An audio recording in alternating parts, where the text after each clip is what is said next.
How's it going, everyone? Hope you guys are doing well. And ladies and gentlemen, the comeback is real. Ryan Blaney from 13th place, 13th? Yeah, 13th, to first in 2 laps. So, how's it going, everyone? This is a review for Daytona, the summer race. I was about to say spring. It's not spring, it's summertime, baby. And so, yeah, this is a review. Yeah, it's been a while since I've actually made a video on here, so it's not gonna be perfect, but you know what? I just can't get away. The race was honestly just too perfect. So yeah, just gonna talk here. This isn't gonna be like a full like play-by-play. This is kind of just me, just my thoughts on the race, my reactions, if you will, analysis, if you will, and yeah, and I'm gonna try to. I'm going to try to get back into the groove of things and doing more YouTube content. So I'll talk a little more about that like at the end of this video. But right now, you guys are here for the review, the reactions, whatever the case may be. And yeah, let's talk about it. So I do have my notes here. And the first things first is I'm very curious how much 7 million beers actually is. Because apparently Alex Bowman, who got in on the playoffs because Ryan Blaney won the race, Alex Bowman was able to get in on points. He said, in quote, that he owes Ryan Blaney 7 million beers. To which later, Ryan Blaney in the press conference said, I'll take 5. I'll take 5 million beers. I want to visually know. I want to visually know how much is 5 million beers? Or even 7 million beers? Like, how many warehouses is that? How many football stadiums is it? Can they all fit inside Daytona Speedway? If there's any graphic designer out there that wants to actually go and actually replicate, take 7 million beers and put them around, I don't know, Daytona, I'm curious how that is. So yeah, so as you saw in the finish, it was a 4-wide finish, and 5 of the top 6 all needed to get in order for them to be in the playoffs. But Ryan Blaney was like, no, LOL, and he's able to get his second win of the year, first one coming at Nashville earlier this year. And yeah, everybody else did not make it in. And if I remember correctly, those were, let's see if I have my notes here.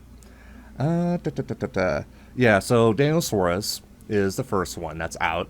And it's funny because Suarez finished second and Blaney won, which I'm going to call it revenge. Revenge from 2024 at Atlanta. Only this time it's much worse, and Suarez is out of the playoffs because Blaney won. So, and I'm just, full transparency, Blaney is my favorite driver. I don't know if I've ever really acknowledged it or mentioned it in the past, but Ryan Blaney is my favorite driver. After Dale Jr. retired, I tried getting on with Chase Elliott, but I just felt like I resonated more with Ryan Blaney. So, he's my favorite driver. I like Chase Elliott too, and I also like Chase Briscoe. That's kind of my big 3, with a honorable mention to Shane Van Gisbergen. But yeah, Ryan Blaney is my favorite driver. So, yay, I'm glad Blaney won. Cool. Okay, so what else did I say? Oh yeah, so the other drivers that were knocked out, that were the other 5. So we had, what was it? Daniel Suarez, Justin Haley, who wasn't doing so well in points, but he almost won. But he ended up finishing 3rd, and he missed the playoffs. Cole Custer, who was, I don't remember if he was second to last. I know Cody Ware was last, and we'll talk about Cody here in a minute. But if I remember correctly, Cole Custer was pretty low in points as well, and so for Blaney to push Custer to the front at the last couple of laps, huge. But unfortunately, Custer did not make the playoffs. I'm trying to remember who else was in. I know that Chris Buescher was also up there, and all right, editing me will put in the other drivers here. Actually, hold on, is my phone here? I know we're doing this on the fly, baby. It was Eric Jones. Eric Jones, that's right. So yeah, they all did not make the playoffs because Blaney won. And I mean, I wouldn't say if, let's just say Daniel Suarez won, all the others would still be out. It's just Daniel Suarez would have been in the playoffs. So yeah, so that's fun. Other nuggets, RFK Racing, all of them were out. And Eric and Out of the Groove did mention this in his little review, that like they all had potential. All of them. Chris Buescher, Ryan Preece, all showed very much potential. I mean, Ryan Preece won the pole at Richmond last week. So like the potential was all there. It was all very much alive and well. And then Brad Kay, who had his worst start of his career this year. And he did come back a little bit, but it was all too little too late. And as I said, like there was potential. There was potential for the entire team to make it. But unfortunately, they are going to have to wait out another year. And we're going to see how that happens. How it all unfolds next year, I guess. I did mention Connor Zilic. So I guess going back to Suarez again. Like Suarez is definitely looking for some spark to end the year. And because he's not going to be in the 99 car next year. It is going to be Connor Zilic. It was announced on, I believe it was Saturday, that he is going full-time cup racing next year. So my hot take, my hot controversial take, I hope Connor Zilic is number 87. They never announced what his car number was, and the easy answer would for him to go to number 99. But just, there's something about when a new driver goes to a team and they are racing in a new number, I like that because it's like, it's their own identity. And so instead of Zilic filling in for Suarez's shoes in number 99, he has his own identity in his own ride in the number 87 car. And who knows, maybe we'll go throwback to Joe Nemechek. Because if you guys remember, Joe Nemechek's number was 87. So, I don't know, that's my hot, spicy take for this video, probably. What else did I say? Kyle Busch. Kyle freaking Busch. So if you guys remember in my older videos, I gave Kyle Busch a lot of crap. Like I know that in my Summer Showdown races, he I need to double check. I don't believe he ever made any of the A-Main races in my Summer Showdown videos. But yeah, I gave him a lot of I was about to say hate, but it's just like it's just interesting. Ever since Kyle Busch did go over to RCR, he's become human, if you will. Like he still won in the truck series, but like he just doesn't have the same cars at RCR as he did at Joe Gibbs Racing. So with that all being said, Kyle Busch for the second season in a row misses the playoffs. He actually got up in a crash in the race here at Daytona. And it's going to be interesting to see how much longer Kyle Busch is going to stay in NASCAR. I know he's in for one more year for sure, but it's going to be interesting if he's going to like fall into an owner role or if he's just going to pull a Tony Stewart and just leave. But we'll see.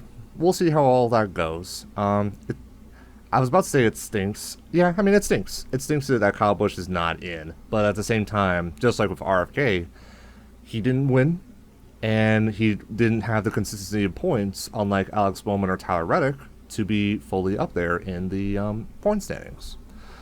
So, either Kyle Busch is going to have a redemption year next year, or next year might be his last year.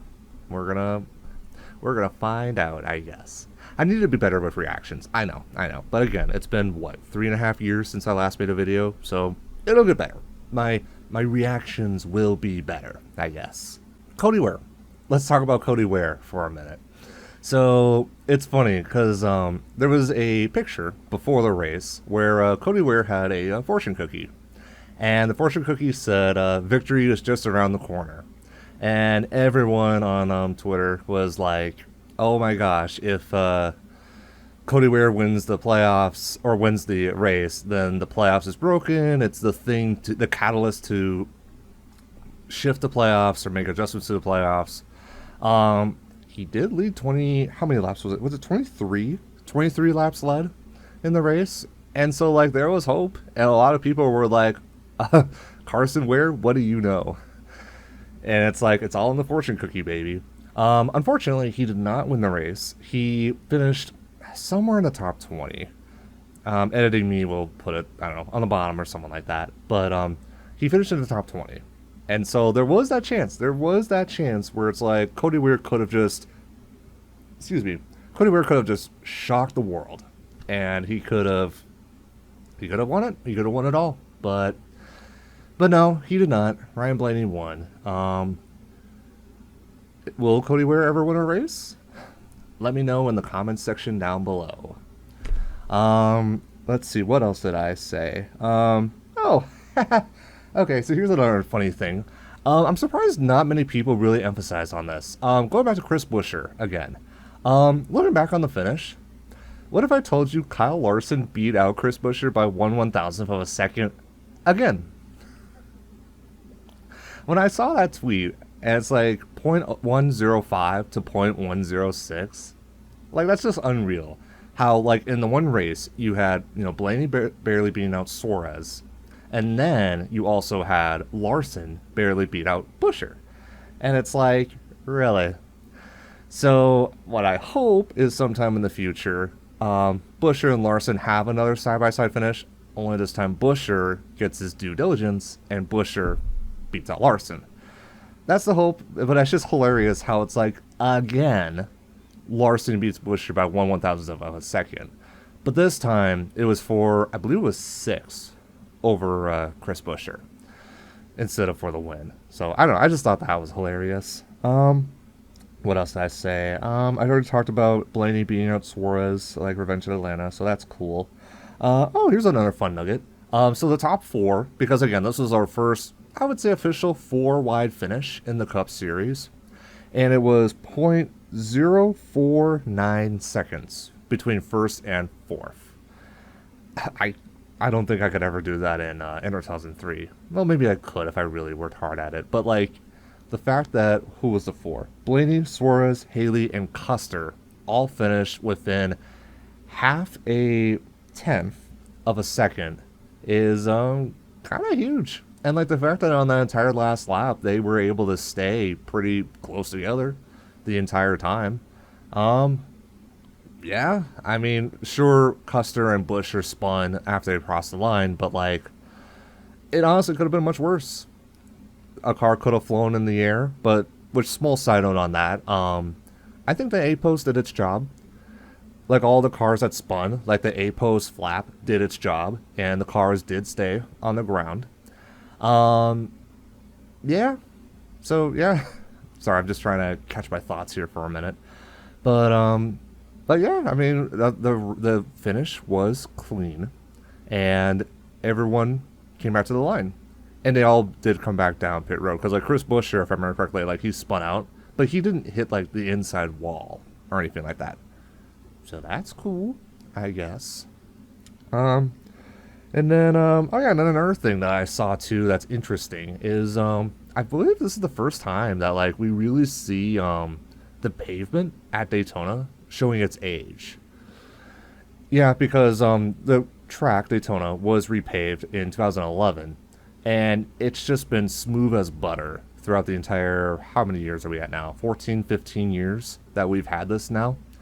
And it definitely makes me wonder if, like, the wear is starting to show at Daytona. Because, again, we're in Florida, where it's hot, like, all the time.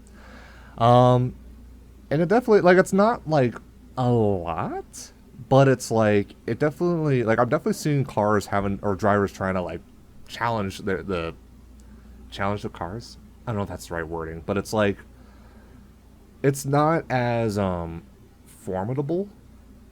Sorry, I'm trying to get the words right with this, but it's like, it just, the racing tonight or last night, like, definitely felt different than in the past. It definitely did not feel like gridlock. It felt more like cars were able to actually move and actually make passes. There was no snake, there was no train, for the most part. They tried like a couple times, but somebody was able to get a run, and they kept racing. And I thought the finish was going to be like Talladega earlier this year, where they were just going to stay side by side the entire time. But I believe it was when the Hendrick cars pushed out Ryan Preece. I think that's when that broke, and then pretty much every lane was open, and that was when Cole Custer and Ryan Blaney did their thing as they moved their way to the front, and we had the finish that we had. So that's cool. And then, yeah, and then the other thing I want to call out too is that in the final regular season standings, Ryan Blaney finished second. So he finished second behind William Byron. So he has, I think it's 10 bonus points or playoff points because he finished second. But it's crazy because he also had 7 DNFs on the season. It's crazy because it's like he's not at the same level as Ryan Newman in 2003, where he had, I think it was like 7 wins, but also like 7 DNFs. But it's crazy how it's like, other than the 7 DNFs, like, he's good. He's good. I mean, sure, he had only 2 wins, but it's like he's constantly up in like either the top 5 or top 10. Which is, and also the stages too. He's also been pretty good at stage racing as well. Not as good as Kyle Larson, who had, what was it, 9 stage wins? So, yeah, I mean, that's good for him as well. And then I guess the last thing before we're talking about the playoffs, there is a fly in my room. Great. Did I just kill it? Yeah, oh well. Joey Logano. So, there's that whole question of if Joey Logano purposely caused the caution. It's one of those things where it's like, I mean, again, I think selfishly the reason why he did was so that he didn't like lose a lap after he spun. But it's that whole question of like if that would change the outcome of the race or not. I feel like it would have been harder for Blaney to have won, I think, because he was already like still like outside the top 15 when the caution came out. But yeah, I mean, I don't know. Like, I don't think anything is going to come out of Logano causing that caution at the end. Don't do that again, Mr. Logano. Even though that really doesn't do anything. I'm just a fan out here in Upper Midwest. So, there's that. And then, yeah. And then I guess the other thing we're going to talk about is the playoff reformat. Or not reformat, but just like the playoffs have now been set. And so just a quick overview on where everyone sits. So Kyle Larson and William Byron are first and second, but they are tied, and they are both 26 points above the cutoff line. Hamlin is third, plus 23. Blaney, now with his win, as well as finishing second in the regular season standings, is now plus 20 above the cutoff line. So those 4, I mean, again, like, there's already so many points that go down every race. Like, you would question if they're comfortably in. I don't think so. Like, it literally takes one bad race and they would already be in the hole. But, I mean, hey, I mean, again, plus 20 is still, like, good. Better than nothing, I guess. Christopher Bell, plus 17. Shane Van Gisbergen, because of all of his wins on the road courses, is plus 16. Then we got Chase Elliott, plus 7. Chase Briscoe, plus 4. I'm definitely happy where Briscoe is at with everything that he has accomplished this season. Bubba Wallace, plus 2. Austin Cindric, plus 2. And then Ross Chastain and Joey Logano, each at plus 1. And then as of now, the first first 4 cars out. Josh Berry is minus 1. Tyler Reddick is minus 1. Austin Dillon is minus 2. And then Alex Bowman is minus 5. So it's going to be interesting how the playoffs go here. It's going to be interesting if Shane will make it through the first round, because there are no road courses in this race, in this first round of the playoffs. And then, yeah. And so what I think I'm going to do here is later this week, I'll make a playoff predictions video. And we'll see how right I am with this. But that's going to be for another video, because this video already is going a little long. But yeah, so I guess just some final notes here to wrap up this first video. In due time, I'll talk about what's been going on with me. I know it's been over 3.5 years almost since I have last made a video on here. As I've said, in time, but like the thing is, right? I miss creating. I miss creating content. I miss making stuff. And, like, it's going to be interesting how this is going to go. Because, like, I have no idea what the reaction is going to be to me making this video. Either no one's going to see this, or millions of people are going to see this. I don't know. But the thing is, right, like, I just I like NASCAR a lot. All right, and I want to see NASCAR succeed, and I want to support it as much as I can. So, but the thing is, right? Burnout is real, and feeling overwhelmed is very real. And so it's like I want to get back into the groove of making content again, but it's like I gotta take it slow because it's like I still have a full-time job and I still want to like make sure that I, mentally stay intact, if you will. Um, but the thing is, right, like, again, I still love NASCAR and I want to, like, I want to support it. I want to see it continue, or not, I want to see it grow.